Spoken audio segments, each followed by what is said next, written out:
Papa Dudu. Nawalan na ako ng mga kaibigan at nawalan na rin ako ng ganang makipagkaibigan. Kasi pagkaramdam ko ay pinagtatawanan lang din nila ako. Kung dati napakamasayahin ko at friend, ibig lang nawala ang ugali ko na yun. Wala akong isa. Inilayo ko na ang sarili ko sa lahat maliban sa pagkakamaya. Napansin na rin ng mga magulang ko ang pagbabago kong yun sa akin, kaya kinausap ako ni Mama.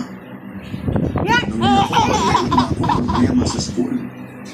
Dahil open ako sa nanay ko, sinabi ko sa kanya na nangyari, at hindi ko napigilang umiyak habang nagkikwento sa kanya. Pinaiwan ko nang ipilit pa na maging kaibigan sina Rochelle. Kung inayaan daw nila sila magkakaibigan namin para sa isang lalaki, ibig sabihin ay mamamunan ang tingin nila sa friendship namin. Pero huwag ko raw hayaan na baguhin ako ng mga nangyari. Ibalik ko raw ang dating ako at makahanap daw ulit ako ng totoong kaibigan. Pagdating ng araw, mag-focus na lamang daw ako sa aking pag-aaral. Masakit at mahirap man ay unti-unti kong tinanggap na wala na ako sa grupo ni na Rochelle. Sinabi ko ang sarili ko na hindi ko na sila kasama palagi.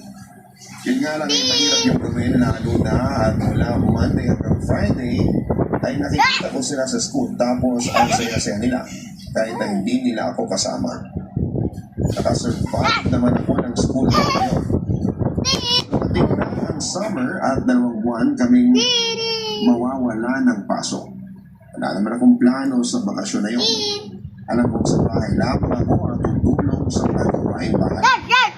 Ganon naman kasi ang karaniwang ginagawa ko tuwing summer vacation, Papa Dudu. Kaya nakikiulat ko nang kausapin ako ni Papa tungkol sa isang bagay. Karen, gusto mo sumama sa Kuya Amnel mo sa pagbabakasyon sa Tita Mila mo? Tanong ni Papa sa akin. Talaga po? Sasama ko kay Kuya, kina Tita Mila? Hindi makapaniwala ang tanong ko. Kung gusto mo lang naman, ang balik niyo at kapatid mo na ang sabi ni Papa. Sige po, sasama ako. Excited ko sila.